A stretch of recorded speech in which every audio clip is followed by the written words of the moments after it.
this week the ISS is gearing up for even more maintenance.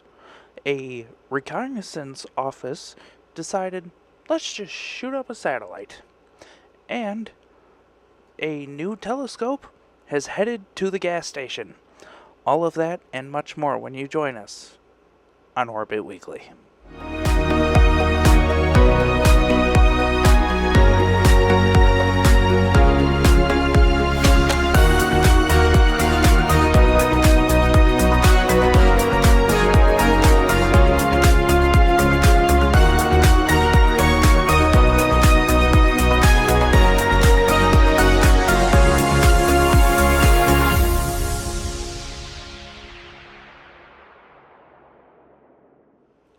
So, we normally talk about SpaceX and Blue Origin and all that kind of stuff in the first segment.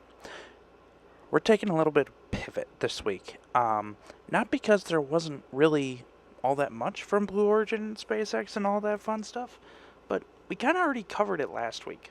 So, little sidetrack. We're heading to the space station, actually. And this week we saw flight directors and program managers gathered at Johnson Space Center, previewing a series of 3 demanding extravehicular activities that means outside of the space station throughout August. Leading the charge is Station Commander Jessica Meir, alongside Flight Engineer Anil Menon, who are gearing up to step outside the Quest airlock on August 6th for the first of these excursions. Their primary objective is to install critical structural hardware, modifying the station's 3B power channel, laying the groundwork for the future arrival of new IROSAs. So the IROSAs are because NASA loves acronyms, the International Space Station Rollout Solar Array. So pretty much what these are a solar panel. They're solar panels, except instead of being already sent up into space, like as in sticks, like those giant panels, they roll so you can send more of them at a time. And then once they are connected and set to go, they get unrolled and then they start charging. This upcoming array will be the 7th of its kind added to the orbiting laboratory, providing vital supplemental power following that initial outing. Subsequent August spacewalks will focus on replacing critical space-to-ground communications antennas used for high-speed data transmission with mission control, as well as overhauling core data relay systems and docking aids. So, let's just fix everything all at once. Aboard the station, the Expedition 75 crew has already spent the week inside the airlock running intensive mobility checks and life system support tests on their spacesuits, ensuring that everything is locked in for a demanding late summer maintenance blitz. So, that could be interesting. If you find that kind of thing interesting, definitely watch it. NASA will run a live stream of it on their YouTube channel. They'll run it on their TV app as well as the app you can get on your phone. They will run that as well. Don't be surprised if it's really boring, because these usually last about 9.5 hours. And the person narrating it will usually say about the same thing 15 times. So don't be surprised by that. But if you're a nerd, like I am, you will watch the entire thing. So, we might be talking about that a little bit more next week. But it's time to move on to the NROL.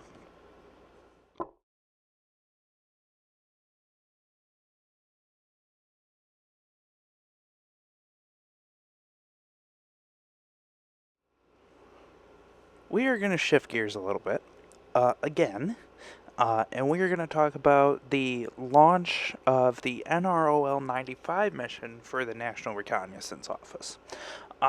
This marks another major classified payload delivered under the National Security Space Launch Framework. This details about the spacecraft itself remain tightly under wraps, feature a unique mission patch highlighting in a snarling ferret with a defiant motto, "We are the champions."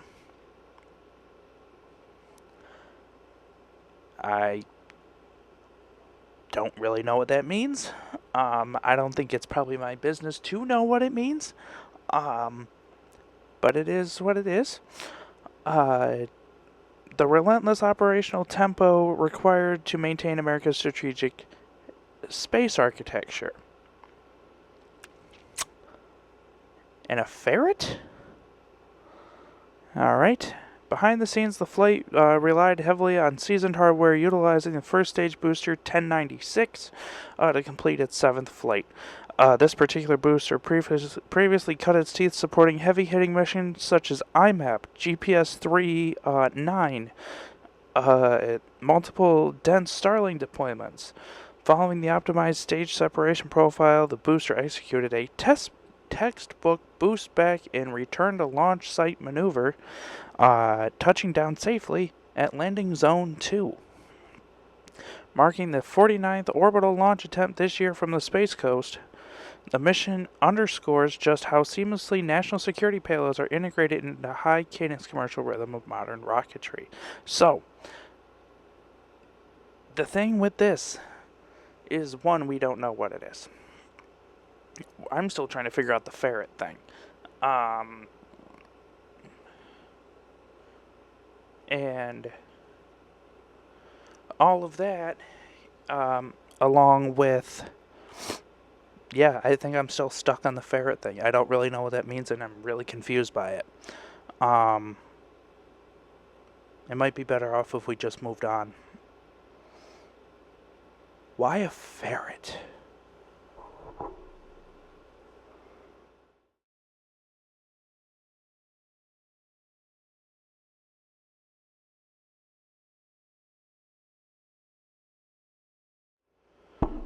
We talk a lot about JWST, the James Webb Space Telescope, but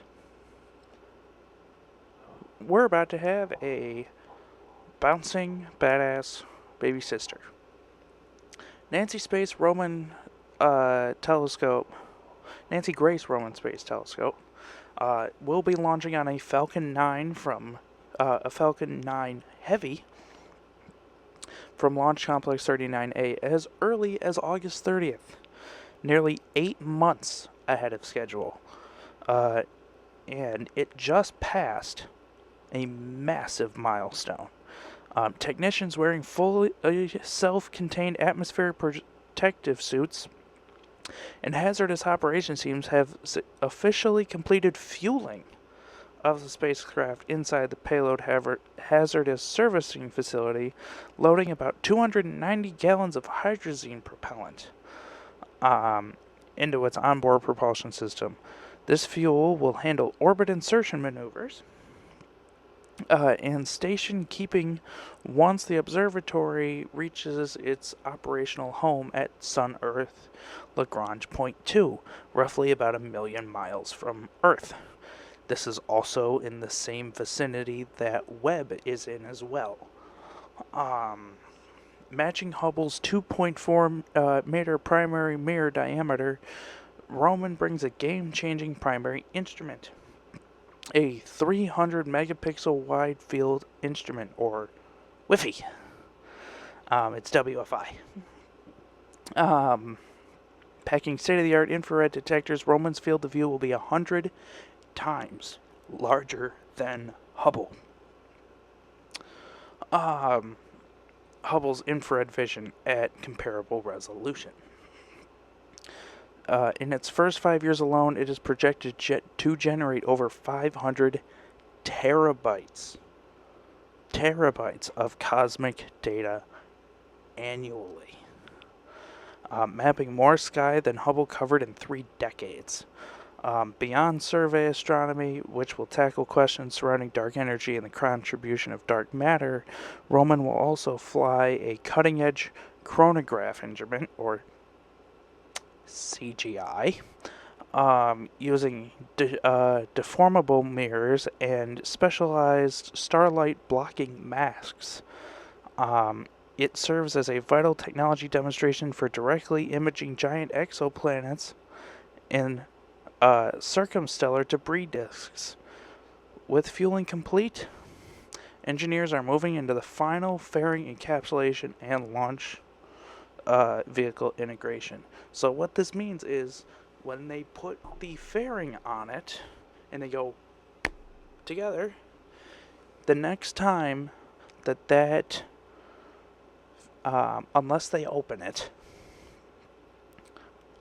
fairing, that will most likely be the last time anyone will see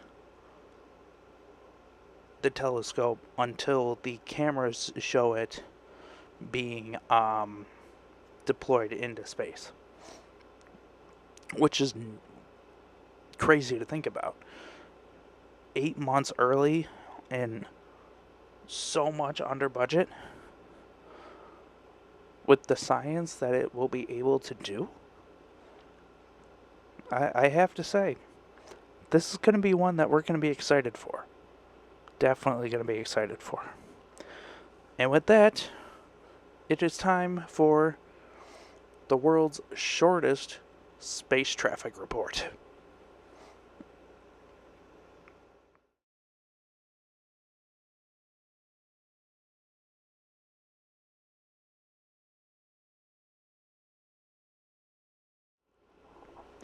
This is your weekly space traffic report. So, 4 launches this week. Only 4 launches this week. So, we start with Starlink Group 1751. This launched from somewhere, Vandenberg. Should have known it was Vandenberg. It launched from Vandenberg. It launched another batch of V2 mini satellites.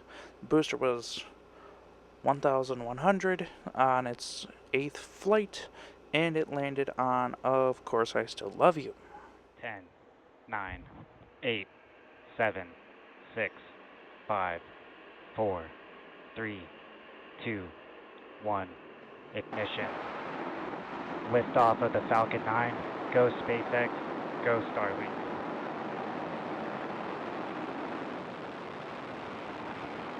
Vehicle is pitching downrange.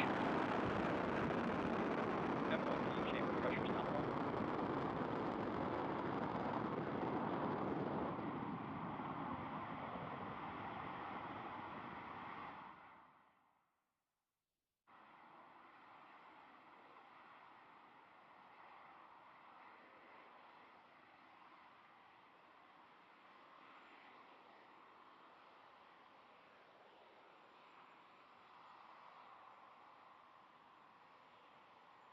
Power and telemetry nominal.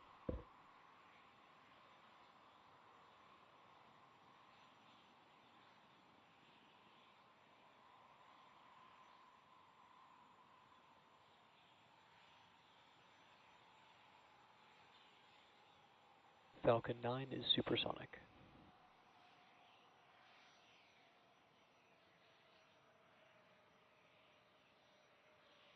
Max Q.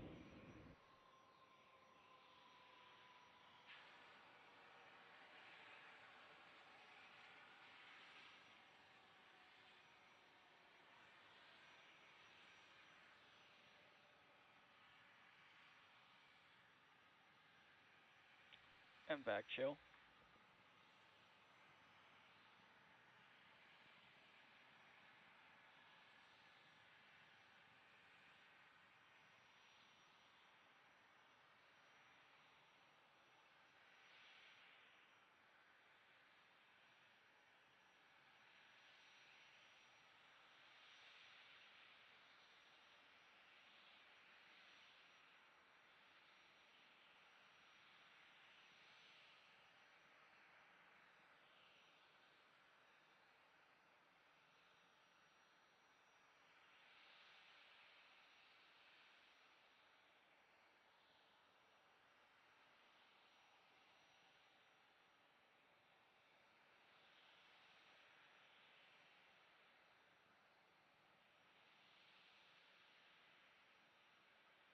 MECO.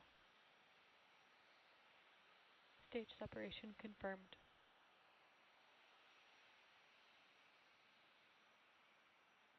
MVAC startup.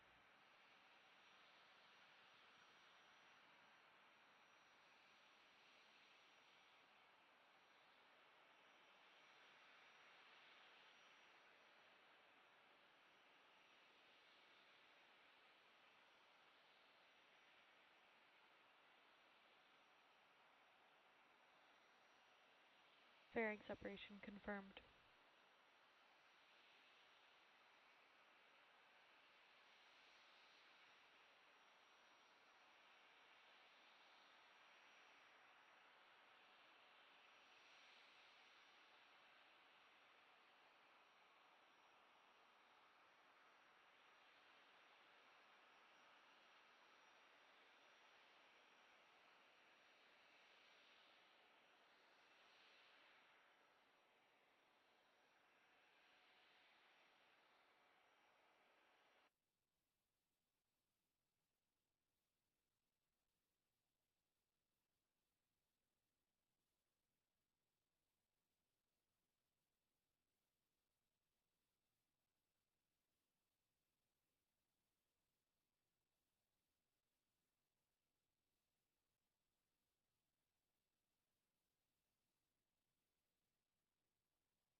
Stage 1 FTS has saved.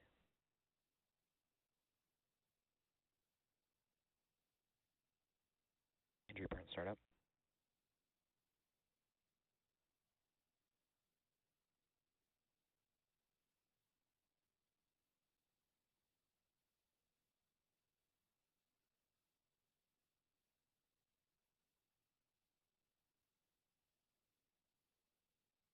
Entry burn shutdown.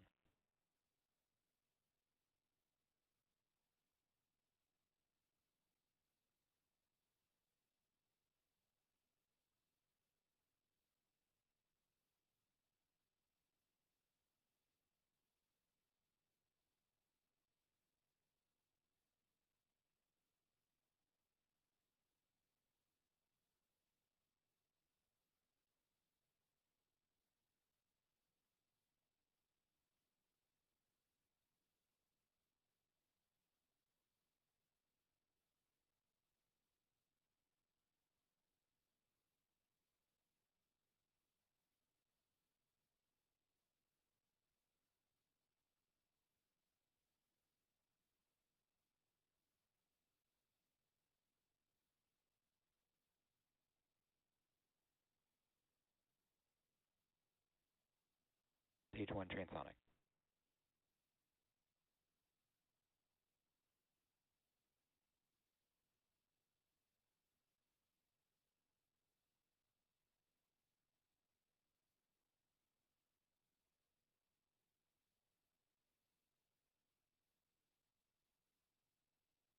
Stage 2 FTS has safed.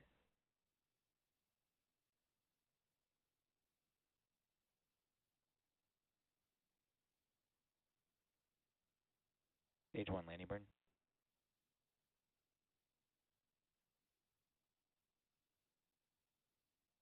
Stage 2 terminal guidance.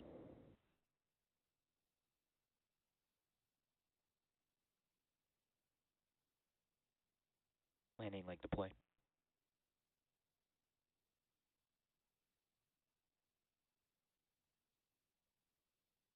Stage 1 landing confirmed. Super surprising there. It is, in terms of Falcon recoveries, it is the 658th attempt and 643rd successful recovery. Which is incredible, pretty much. Then we had a TNLAN 3-1. These satellites are third generation geostationary orbit data relay satellites. Think of it like TDRS kind of thing. If you know what those are, they are pretty much the equivalent of NASA's relay satellites. And then we had TJSW, 27A and B. These were classified satellites claimed to be for communication and purpose. The actual idea is unknown. And then we had NROL-95. So I'll play you a little bit here of what that looked like. Right in this spot right here. I'm sorry if you could tell that I'm exhausted. I'm recording this at pretty much almost midnight on the Friday before I usually upload this. So it is what it is. Anyways, watch this one. Falcon 9 has entered startup. At this point, the autonomous flight computers have taken over the launch countdown, and stages 1 and 2 are pressurizing for launch. We're just waiting now for the final go. MD is go for launch. There's that final go call out from the launch director. Let's sit back and watch as Falcon 9 takes NROL to space. T-minus 30 seconds.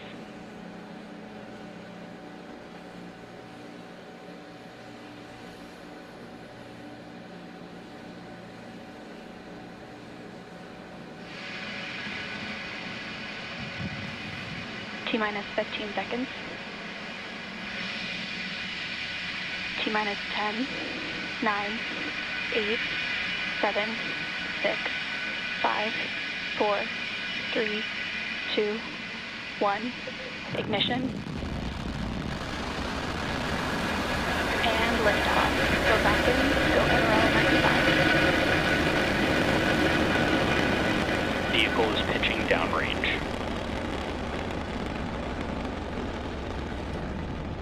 M1D chamber pressures are nominal.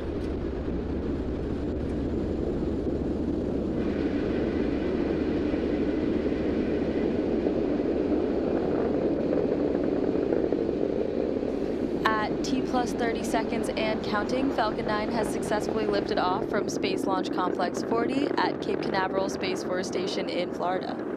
The vehicle is now throttling down the engines to prepare for max Q, the point Power and telemetry nominal. Awesome, because we're hearing that we've got nominal telemetry there. We're just preparing for max Q, which is the point of maximum aerodynamic pressure Falcon during 9 descent. is supersonic. Max Q occurs when the combination of speed and air pressure puts the greatest stress on the vehicle. Max Q. There's that call out for max Q. Coming up, we have several major events in very quick succession. There are main engine cutoff, stage separation, second engine start, boost back burn, and fairing separation. Main engine cutoff, or MECO, is when all 9 engines on the first stage shut down. This is followed by stage separation, where the first and second stages... Evac chill has started. After MECO, we have stage separation, where the first and second stages are pushed apart. Immediately after, the second stage engine will ignite to continue pushing towards orbit. This is also known as Second Engine Start 1 or SES-1. Shortly after that, the first stage will perform a boost back burn, putting it on track for landing, and then the two fairing halves will separate and fall away as they're no longer needed to protect the payload once in space. We should hear the start of the callouts in just about the next 10 seconds.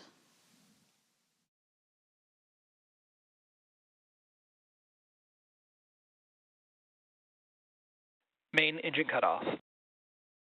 Stage separation confirmed.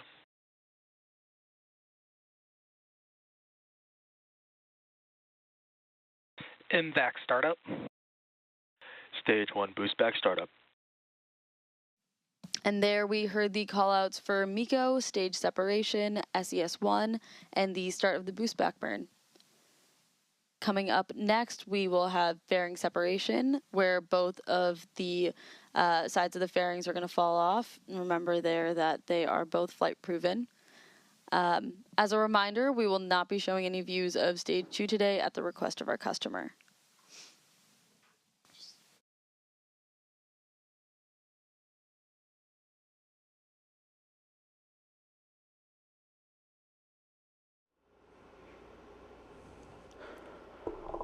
So as you can see, it was pretty successful there. Thank you for joining us this week.